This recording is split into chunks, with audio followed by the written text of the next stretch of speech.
Well, here we go. Another episode of the podcast. It's called the Bob McCown Podcast for reasons that are inexplicable. John Shannon is here as well. And if you're watching this on YouTube, there he is himself, the mayor of the city of Toronto. John Tory is with us today. Nice to see you. I guess the days are as long as they could possibly be for you, aren't they?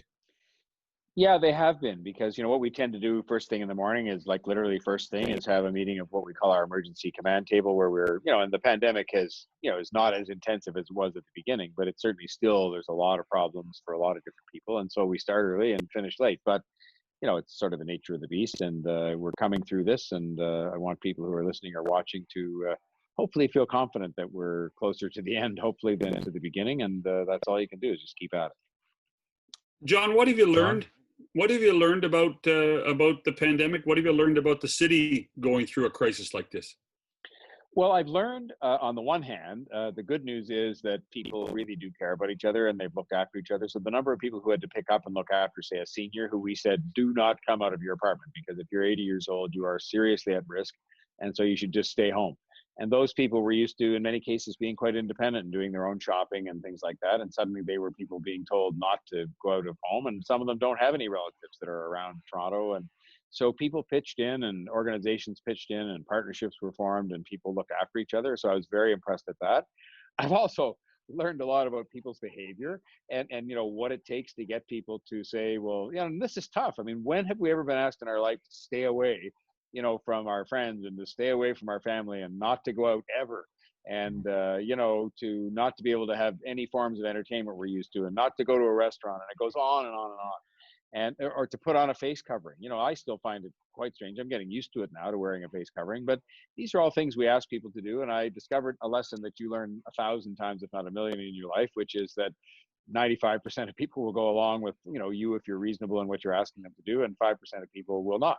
And they won't do it for a variety of reasons. And so I've learned that lesson yet again. And that's the frustrating part, because it's the 5% who, you spend all your time worrying about. But people have been great, though. They've really been good helping each other out, and they've been good following the health guidelines. And I think that's why we've done better than many other places in the world at dealing with what is an awful problem we still don't know very much about.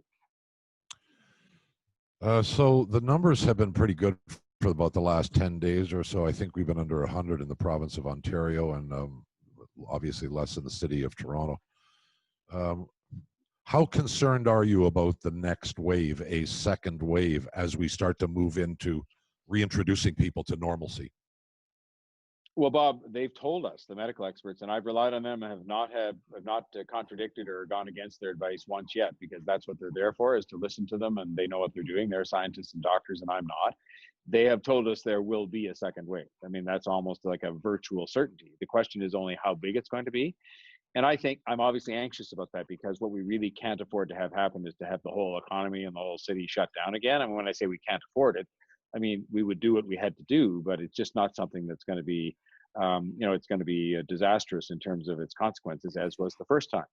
But I think that what we have done by wearing the face coverings, by doing the social distancing, by following the rules when we go to a restaurant now that they're open again, and so on, we have hopefully found a way to make sure that whatever the second wave that comes is, and they say it's going to come, say, when the seasons change and we start spending more time indoors, because outdoors is good. When you're outdoors, it's much lesser chance you're going to get this thing. So it's likely to happen at that time. And we'll just have to see how it goes. But of course, I'm anxious about that, only because to go through it once is to tell you don't want to do it a second time, no matter what. And so you want to minimize that virtually down to nothing if you can. There's a slight spike up, and that's going to happen as you see kids go back to school, as you see businesses open, as you see people going indoors more when the weather changes. There will be some bumps in the road, but you just have to hope they're small bumps and we can get through them. So the scientists warned us of the pandemic in Wuhan in January, maybe even December. How do you get warnings about a second wave? What are your health officers telling you about how to monitor potentially that we know the wave is coming? I will tell you, John, we are now down to the point where we are watching so many things in a very detailed way on a daily basis, so that if you see the slightest change in numbers, and you don't see it for one day, but you see it for, say, 3 days, and you watched every kind of number, different kinds of illnesses people have, admissions to hospital, traffic in emergency rooms, et cetera. And of course, we now know enough about this virus to be able to test for it and be able to determine if people have symptoms, what it is they have. But I think all you can do is just monitor and make sure that you are looking in particular. I think these apps, like I'm on this app now, this one, I forget what they call it, the Canada COVID app or whatever, but it tells me, for example, and I've checked it each day if I've been in contact, like near contact with anybody who's tested positive for this virus. And the more we employ tools like that, which we didn't have, 3 or 4 months ago, I think the more we'll be able to see where a large event, a crowd scene, even a crowded streetcar, might have exposed you to something, and we'll be able to get on it sort of better and faster than we were the first time around. So I can't tell you that I have an answer other than that, but I can just tell you we've got the very best people that are watching everything in order to, sort of see if there's the slightest hint of anything that's a sustained trend over 2, 3, 4, 5 days, as opposed to, one day where you might have a little tick up in the numbers and then they tick back down. With the mayor of Toronto, John Tory. Well, I want to bring a little sports notation to this. Correct me if I'm wrong, but you and the premier of the province approved the concept of the Blue Jays playing home games at the Rogers Centre, and the feds then decided they couldn't approve it, and so the Blue Jays, well, now will start playing games in Buffalo. Am I accurate? Is that how you saw it? And beyond that, John, regret that the decision you made was what it was? No, because I would have been comfortable either way. The way it turned out is that Doug Ford, the premier, and myself basically decided on the part that would happen in Toronto. Could we manage in Toronto to keep people in bubbles and to, have the security in place between the sort of where they stayed and where they played and back to the airport and so on. And we were actually quite satisfied. The protocols were unbelievable, 150 pages long.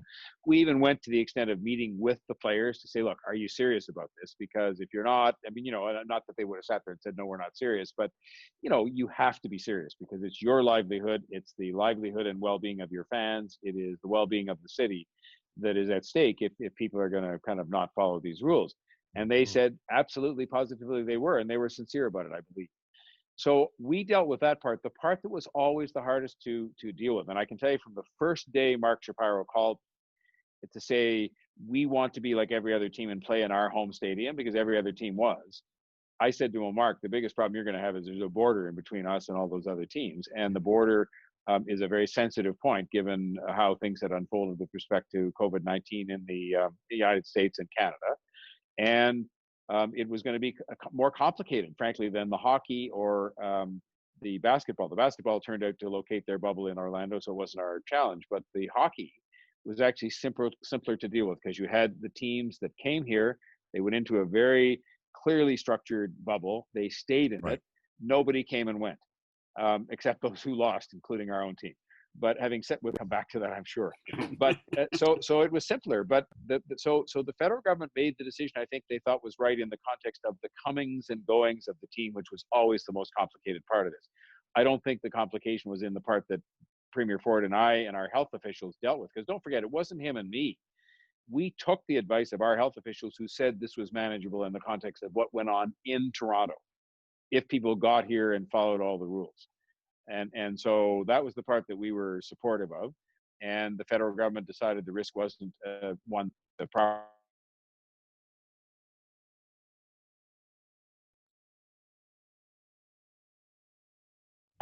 They pointed out to me, I had many conversations with them, that, for example, our team was going to visit at least 2 of the hotspots in the U.S., namely Texas and Florida, and that in and of itself was a cause for concern, because they were going to come back here right afterwards. So I'm sorry about it, in the sense that it would have been nice to have them play here. Although I did say to Mark when he first called me, I said, Mark, how's anybody really going to know the difference? They're going to watch this on TV, and they can't come down to the park and even wave at the fans, wave at the players rather, from outside, etc. And he just said, well, it was just being home. And I kind of got that, and I wanted to try to be supportive, as did the premier, and we tried our best. And I think, though, that nobody thinks the wrong decision was made. I think everybody thinks that we thought about it carefully from every angle, and that one government that had to deal with the border made a decision not to say yes. And we all said after they made it, we were comfortable with that decision, if that was the decision based on their experts.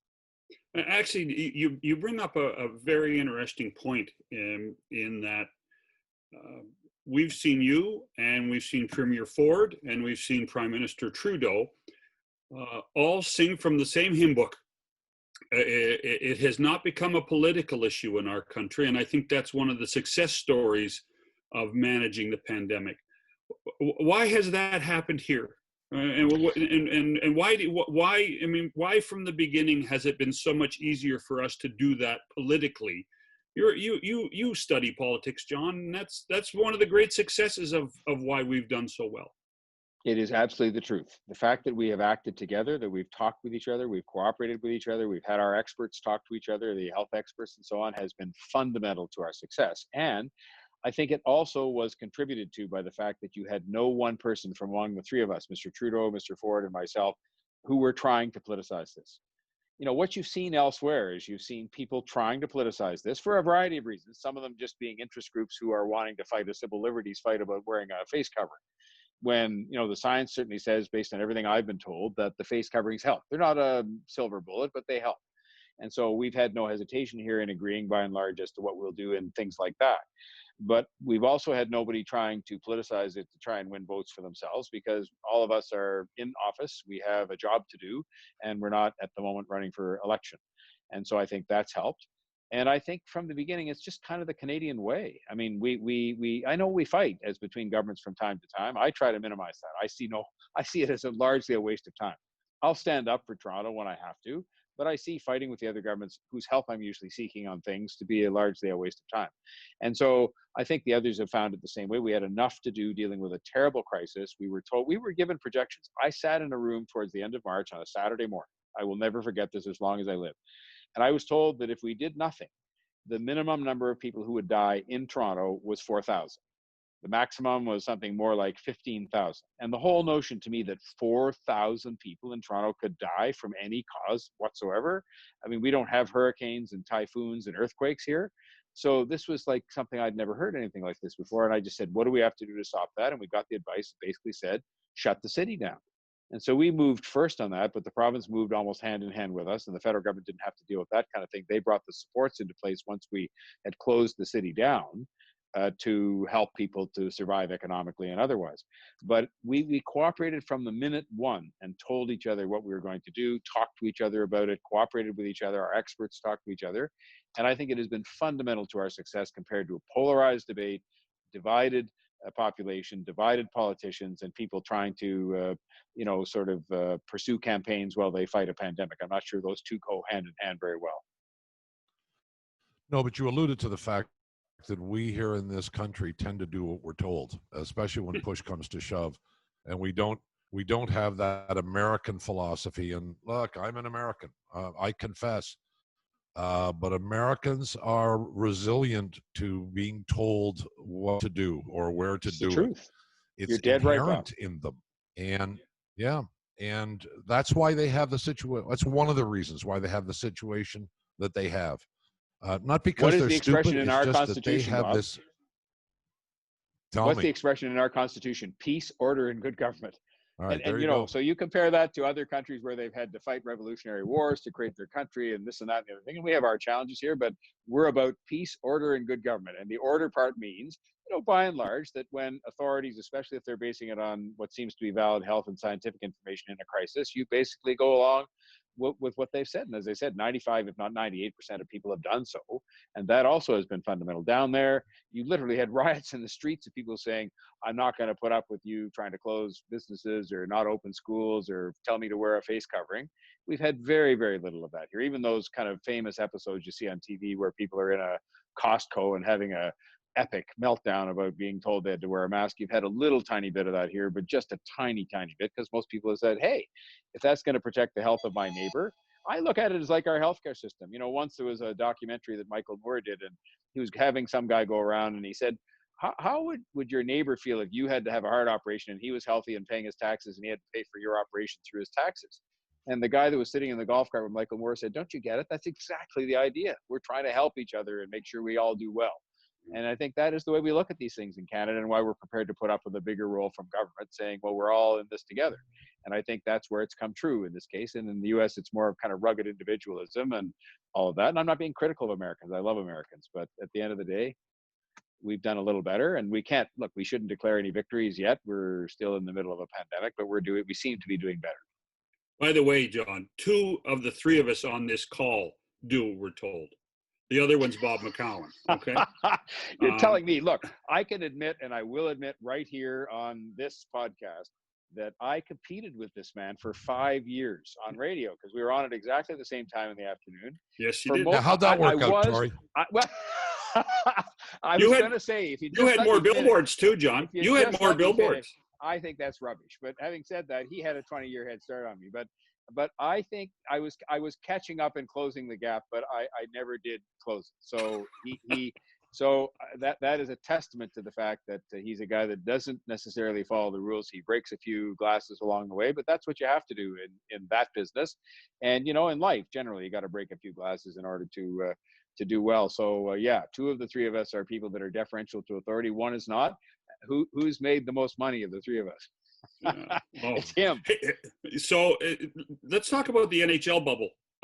How closely did you work with Gary and his people? And I mean, they've had almost 15,000 tests in bubbles and have zero positive tests. It has truly been remarkable. And there's, even if I told you that you could have fences around the Royal York Hotel, I mean, it has worked so well. They asked us to have fences around the Royal York Hotel at one stage because they wanted to create an area in which the players could go outside, and we just couldn't close the street. I mean, it was the one thing that we kind of said, gee, I don't think we can do that, because we did just about everything else. But I'll say to you that if you ask anybody who lives here, anybody who's not directly involved in it or affected by it, is it causing any problems in the city? It's of course not. And I think there's been, I mean, to me, I'm very pleased. I was more pleased when the Leafs were in it, but I'm very pleased at the fact that every single night when these games start, they show the city of Toronto. It's seen all over North America, which is going to make people want to come and visit here. People talk about the city, and I hope we've been a good host. And I think they've done a fantastic job at running those bubbles without a peep of. And I shouldn't say that because I'll hex the whole thing now. But it's been a fantastic job. Well done. And so I'm just excited at the fact that we so far have been able to do a very good job hosting this thing, and that I think the NHL has run it very well. And I should say, when you said, was there a lot of work done? Our public health people did a lot of work, but the real laboring oar on this was carried by the Maple Leaf Sports and Entertainment people. They are class people. They are competent people. They know what they're doing in every respect. And so all along, we just said, well, look, we will help in any way that we can to make sure Toronto puts its best foot forward. And in the end, we got it. And so I'm proud of that. But really, the credit belongs to them and to the league and to the players who, knew that they had to do a really good job of making sure the public felt safe and that their players and coaches and others were safe as well. And I think so far, so good. It is really intriguing, except for the Leafs. Well, thanks. Yeah. Way to bring that up. That's good. Once a Leaf fan, always a Leaf fan. They haven't won a playoff series since Pat Quinn was coach. Okay. 2004. Right. And you know what? I stood one of the nights, because you don't forget these nights. I mean, I won't find the other night as memorable, Sunday night, but I do remember the night I stood. It was in the Rogers Center, because I was at the Blue Jays annual fundraising thing they have, and it was on the field at the Rogers Center, and probably, I guess, it would have been the month of April. And they had it up on a big screen because everybody wanted to watch it, because it was Game 7 in Boston. And they had no sound on, though, because it was going to interfere with the conduct of the event. Oh. So you watched it, and I think they were ahead I think it was 4-1 or something like that. And you just stood there, and it was the third period, and said, well, there's just no way. I mean, this it's well in hand. We just have to get through one period. And then it went to 4-2, and you think, well, it's a 2-goal margin, pretty good. And then it went to 4-3, and you're thinking, well, this is getting a little disconcerting, but there's only 7 minutes left, or 6 minutes, or 5 minutes, or whatever. And then, of course, the rest is history. It was a disaster. And I will never forget that. I mean, I wouldn't have thought anybody could do that, but they did. And so in any event, it's one of those things where they just have to, I guess, regroup, and they're going to have to do something different. I sort of compared, and it isn't an original line. I thought somebody else wrote it. But, Masai Ujiri decided, I guess they'd had, 3 or 4 failed attempts in the playoffs where they made it in, and they made it through a round, maybe one round.